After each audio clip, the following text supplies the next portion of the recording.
नमस्ते दोस्तों, welcome back to my channel. कैसे हो आप सब? आशा करती हूँ आप सब बहुत अच्छे होंगे। तो दोस्तों, सुबह के 5 बजे से मेरी ड्यूटी स्टार्ट हो गई है। 4:30 बजे मैं बिस्तर से उठ गई। उठने के बाद मैंने झाड़ू लगाई, थोड़ा बहुत इधर उधर मैं टहलने लग गई थी और उसके बाद मैं लग गई हूँ अपने काम में।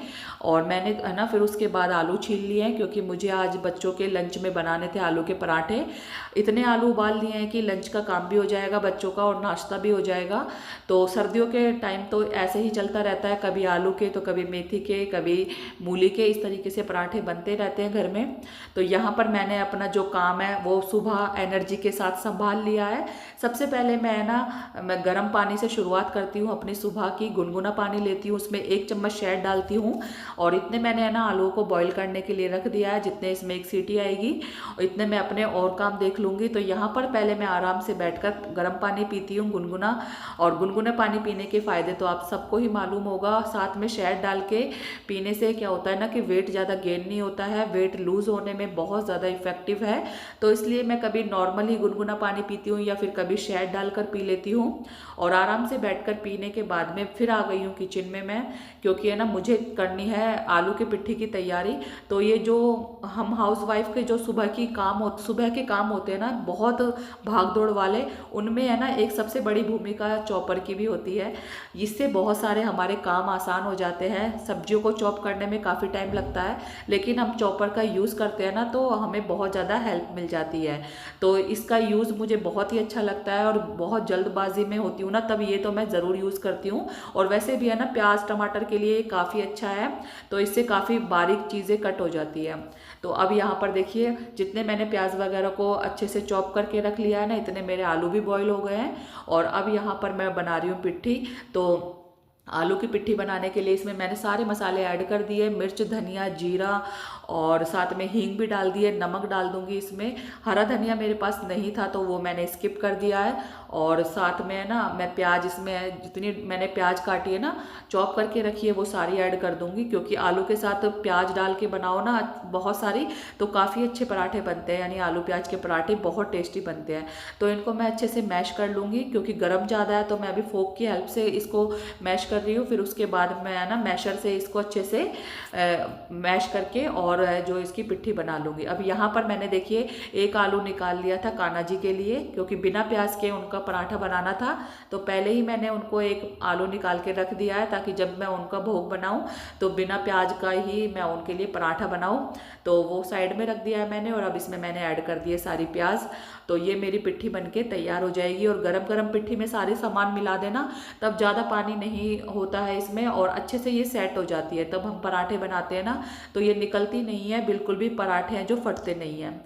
तो अब यहाँ पर मेरी पिट्ठी बनके तैयार है। और अब मेरा बड़ा वाला लड़का है वो भी रेडी है, तो बस उसके नाश्ते के लिए मैं पराठे बना दूंगी, 2 पराठे, और साथ में दूध का नाश्ता करके जाता है वो। और लंच नहीं लेके जाता है, क्योंकि उसका स्कूल है 7:30 का, तो वो 12:30 बजे तक घर आ जाता है। और छोटा वाला बेटा है मेरा, 1 पराठा ही खाता है और साथ में लंच लेकर जाता है, क्योंकि उसका स्कूल है 8:30 का, तो वो 3 बजे तक आता है, तो इसलिए उसको लंच देना होता है। तो इस तरीके से है ना सुबह का रूटीन मेरा चल रहा है।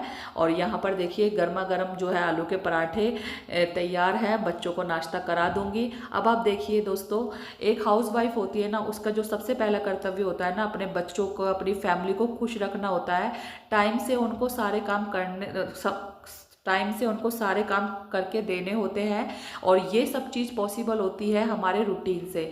जब हम जल्दी उठते हैं ना, तब जाकर हमारे काम है जो समय पर होते हैं और हम अपने सारी फैमिली का ध्यान अच्छे से रख पाते हैं। चाहे बच्चों का स्कूल भेजने का हो, हस्बैंड का काम पे जाने का हो, टाइम टू टाइम हम अपने कामों को मैनेज करते हुए चले जाते हैं। तो ये आदत अपने अपने रूटीन में हम शामिल कर ले जल्दी उठने की ना, तो हमारे काम भी हो जाते हैं और किसी को कोई हमसे शिकायत भी नहीं होती है। क्योंकि परफेक्ट गृहिणी तभी होती है जब अपने परिवार में सुख शांति बनाए रखे और अपने परिवार के सारे कामों को बेहतर बखूबी से निभाती चली जाए। तो उसके लिए ज़रूरी है लेडीज़ को जल्दी उठना। हर हाउसवाइफ का ये पहला कर्तव्य है, अपने घर में खुशी का माहौल बनाए रखे, अपने घर के कामों को समय समय पर करती रहे और सबका ध्यान रखे, सबकी देखभाल करे और उसके बाद में अपने लिए भी थोड़ा सा टाइम निकाले। तो यहाँ पर देखिए सुबह कितनी जल्दी जल्दबाजी थी, जब सारा काम मैंने कर दिया है सुबह का और बच्चों को स्कूल भेज दिया है, इतने मैंने अपने लिए पानी गर्म लगा दिया है। तो जितने मेरा पानी गर्म होगा ना, इतने मैं अपने लिए थोड़ा सा वर्कआउट कर लूँगी। तो एक्सरसाइज करने का मेरे पास टाइम नहीं है और मैं बस थोड़ा बहुत है ना योगा करूँगी, जैसे कि अनुलोम विलोम या फिर कपालभाति। आधा पौन घंटे का टाइम है मेरे पास, तो इतने में मैं अपने लिए भी इस तरीके से योगा कर लेती हूँ। अपना सेहत का भी ध्यान रखना ज़रूरी होता है, तभी तो हम अपने फैमिली की देखभाल कर पाएंगे। जब हम खुद स्वस्थ रहेंगे तो अपने बच्चों को भी अच्छे से स्वस्थ रख पाएंगे और उनका भी अच्छे से ख्याल रख पाएंगे। तो बस मेरे पास इतना टाइम था ना, तो मैंने अपने लिए ये टाइम निकाल लिया है। कोई भी हो, चाहे थोड़ा बहुत भी अपने लिए टाइम निकले ना, 10 या 15 मिनट का, तो उतना टाइम में हमें अपने लिए भी थोड़ा सा समय निकाल कर ये चीज़ें करनी चाहिए, जिससे कि हमारे बॉडी में एनर्जी बनी रहे, हम स्वस्थ रहे और हमें काम करने में बिल्कुल भी आलस ना आए। बिना आलस के ही हम घर के सारे काम फटाफट से निपटाते रहें। तो बस अब यहाँ पर मैं चाय चढ़ाकर रख दूँगी धीमी गैस पर, और जितने मैं फटाफट से नहा कर आ जाऊँगी। तो बस ये धीमी गैस पे जितने मेरी चाय बन जाएगी ना, उतने मेरा नहाना भी हो जाएगा और चाय भी मेरी बन के तैयार हो जाएगी। तो यहाँ पर है ना, मैंने इतने बिस्तर वगैरह की तय भी कर ली थी, तो इसलिए मैंने ना दूध डाल दिया है इसमें, ताकि मेरी चाय कंप्लीट हो जाए और उसके बाद में मैं नहाने जाऊं। तो बस यहाँ पर मैं नहाकर आ गई हूँ और आने के बाद भगवान जी के मुझे पूजा पाठ करनी है और कान्हा जी का स्नान श्रृंगार करवाना है।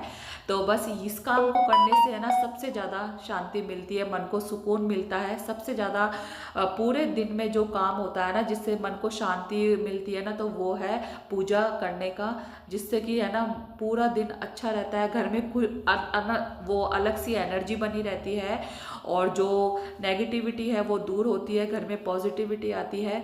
तो बस सुबह का टाइम है, भगवान जी का नाम लेना, पूजा आरती करनी, लड्डू गोपाल जी को भोग लगाना, तो ये काम मैं बहुत ही आराम से शांति से करती हूँ, ताकि मुझे भी बहुत ज़्यादा सुकून मिले। अब बच्चे स्कूल जा चुके हैं, मेरे सुबह के सारे काम हो चुके हैं, तो इसलिए मैं भगवान जी का आराम से सारा काम करती हूँ और सारी पाठ पूजा करती हूँ। और फिर उसके बाद भगवान जी को भोग कराने के बाद मैंने उनका पराठा भी बनाकर उनको नाश्ते में भोग लगा दिया है सुबह का। जैसे मेरे बच्चे करते हैं, ऐसे ही मैं भगवान जी को भी कुछ ना कुछ बनाती रहती हूँ। तो कान्हा जी को भी मैंने ना आलू का पराठा है जो बिना प्याज का, वो बनाकर उनको भोग लगा दिया है। और अब यहाँ पर आकर बैठ गई हूँ, हस्बैंड जी के साथ है ना चाय नाश्ता कर रही हूँ, तो उनके लिए भी एक पराठा बना लिया और अपने लिए भी। तो यहाँ पर रिलैक्स होकर आराम से बैठकर मैं नाश्ता कर लूँगी और फिर उसके बाद मैं लगूंगी दोबारा से घर के कामों को निपटाने में।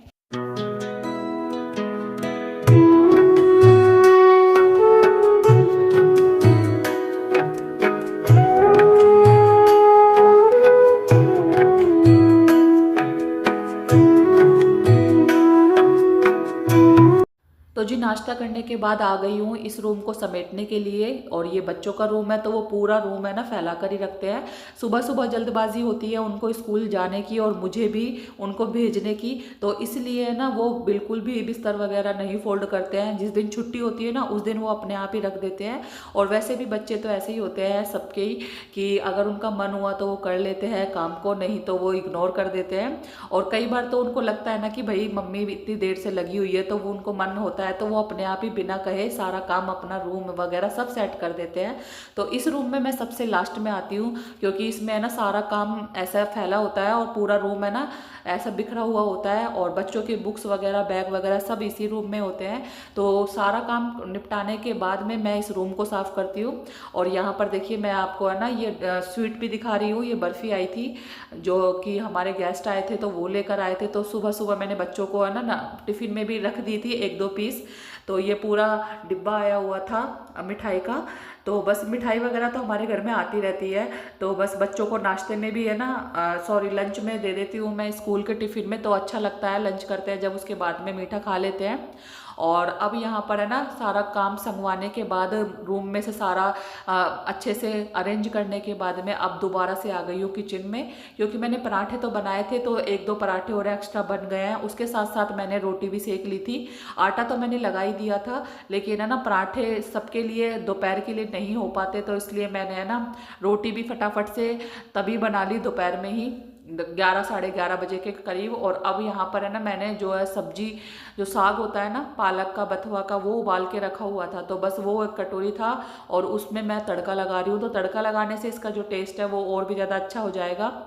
तो बस अब हमारा दोपहर का काम इसी से चल जाएगा, फिर शाम को कुछ और अलग सब्जी बनाने की टेंशन हो जाएगी। तो इसलिए दोपहर में सोचा कि बस इसी से काम चला लेते हैं, क्योंकि एक दो पराठे भी बचे हुए हैं और साथ में ये साग है जो उबला हुआ रखा था, तो इसमें मैंने तड़का लगा दिया है। तो ये मेरा दोपहर का काम है जो ये ख़त्म हो गया है यहाँ तक। और उसके बाद में मैंने ना किचन लंच की तैयारी कर ली थी और अब उसके बाद किचन संगवाना है। तो बस गैस वगैरह को अच्छे से मैं साफ़ कर लूँगी, पूरी स्लैब को साफ़ कर लूँगी और ये जो किचन है मेरी बिल्कुल साफ़ सुथरी हो जाएगी। साथ में मैं बीच बीच में से है ना सारे रूम से डस्टिंग वगैरह, झाड़ू वगैरह सब कर ली थी मैंने। तो बीच बीच में सारे काम करती आती हूँ, रोज़ रोज़ एक ही चीज़ को दिखाना भी सही नहीं होता है, तो इसलिए मैं थोड़ा सा चेंज करके दिखाती रहती हूँ और कोशिश करती हूँ कि बेहतर से बेहतर आपको व्लॉग दे पाऊँ और जैसे मैं मेहनत कर रही हूँ वो मेहनत आपको पसंद आए और आप मुझे सपोर्ट करें। तो बस ऐसे ही कुछ कुछ चीज़ें मैं ऐड कर देती हूँ, कुछ स्किप कर देती हूँ। तो रोज़ रोज़ मैं ऐसे चीज़ों को है ना सोचती हूँ कि ऐसा रोज़ रोज़ दिखाने से आप बोर हो जाओगे, तो कंटिन्यू वो चीज़ें मैं नहीं दिखाती हूँ। तो यहाँ पर मैंने देखिए झाड़ू पोछा लगा लिया था, जब किचन वगैरह साफ़ कर ली ना तब मैंने आंगन में से भी पोछा लगा लिया और उसके बाद मैंने जो पायदान रखे थे ना उनको भी अच्छे से बिछा दी। तो फ्रेंड्स सारे काम मेरे हो चुके हैं, बर्तन भी मैंने वॉश कर लिए हैं और अब मैं अपने बालों की कंघी कर लूँगी। इतने में मेरा बेटा स्कूल से भी आ गया है, 12:30 बजे का स्कूल है, छुट्टी हो जाती है उसकी और 12:45 बजे तक वो घर आ जाता है। और इतने में ना हम दोनों बातें भी कर रहे हैं, साथ में वो कुछ मस्ती भी कर रहा है, तो बस उसी को मना कर रही थी मैं। और यहाँ पर अपने बालों की कंघी कर लूँगी, थोड़ा सा मेकअप कर लूँगी। वैसे मैं रोज़ मेकअप नहीं करती हूँ, थोड़े लिप्स मेरे ड्राई हो रहे हैं तो बस हल्की सी लाइट कलर की मैं लिपस्टिक लगा लूँगी। तो इस तरीके से मेरे 12:45 बजे तक है ना, 12:45 बजे तक मेरे सारे काम खत्म हो गए हैं। तो चलिए, hello everyone, welcome back to my channel. कैसे हो आप सब? आशा करती हूँ आप सब बहुत अच्छे होंगे। तो फ्रेंड्स फाइनली मेरे सारे काम है जो कंप्लीट हो चुके हैं और मुझे अभी भी है ना कोल्ड हो रखा है, बहुत ज़्यादा तबीयत ख़राब है। और देखिए ये है ना, ये पोटली मैंने बना के रखी हुई है, इसमें मैंने है ना अजवाइन को भून के सेक के और गरम गरम तवे पर मैं इस तरीके से सेक कर रही हूँ आँखों पर भी, और इस तरीके से मुझे थोड़ा सा रिलीफ मिल रहा है। और ये मेरी मम्मी ने बताया मुझे कि ज़्यादा परेशान होना तो फिर इस वजह से इस तरीके से है ना अजवाइन को भून के अच्छे से और उसकी पोटली बनाकर इस तरह से सूंघ लेना चाहिए और इधर इधर इस तरीके से सेक कर लेनी चाहिए। आँखों में दर्द हो तो आँखों पर भी। तो बस इसी को लेके घूम रही हूँ क्योंकि सारे काम हो चुके हैं। और अब टाइम देखिए आप कितने बज रहे हैं, ये देखिए 1:45 का टाइम हो रहा है। तो काम तो मेरे सारे ख़त्म हो चुके हैं और उसके बाद मैं तो देखिए दोस्तों पूरा रूम अच्छे से साफ़ कर दिया है मैंने, पोछा वगैरह लगा दिया है, अरेंज कर दिया सारी चीज़ें अपनी जगह पर। आंगन में भी पोछा लगा दिया है, बर्तनों का टोकरा देखिए भरा हुआ है, तो सारे बर्तन मैंने अभी वॉश करके रखे हुए हैं। किचन भी अच्छे से चमक रहा है, तो घर साफ़ सुथरा व्यवस्थित रहे, किचन चमकता रहे ना, तो हर लेडीज़ को बहुत ही ज़्यादा सुकून मिलता है। क्योंकि घर अगर गंदा रहता है ना तो काम करने का जी नहीं करता है बिल्कुल भी। इसलिए घर जब अच्छी तरीके से साफ़ सुथरा हो जाए ना तब पूरे दिन की टेंशन ख़त्म हो जाती है और खुद को भी बहुत ही अच्छा सा फील होता है। तो यहाँ पर है ना मेरी तबीयत थोड़ी ठीक नहीं है जैसा कि मैंने आपको बताया था, तो यहाँ पर मैंने ये पोटली बना के रखी हुई है। तो दोस्तों चाहे मेरी तबीयत कितनी भी ख़राब हो जाए लेकिन मैं अपने काम में है ना लगी रहती हूँ, अपने रूटीन को बिल्कुल भी इधर उधर नहीं होने देती हूँ। सुबह वही जल्दी उठना, बच्चों को वही टिफ़िन देना, नाश्ता देना, वही काम जो सारे होते हैं ना वो मैं अपने टाइम पर करती हूँ। और घर की कुछ चीज़ें अपनाकर, नुस्खे अपनाकर ही अपने आप को ठीक करने की कोशिश करती हूँ। क्योंकि अगर हाउस वाइफ अगर बिस्तर लेके पड़ जाए ना तो पूरा घर अस्त व्यस्त बिखर जाता है। तो इसलिए मैं ये सारी चीज़ें नहीं सोचती हूँ, मैं बस तबीयत खराब होती है ना तो अपने काम में लगी रहती हूँ। तो आई होप आपको आज का व्लॉग पसंद आया होगा। यही व्लॉग का एंड करती हूँ, मिलती हूँ नेक्स्ट व्लॉग में, तब तक के लिए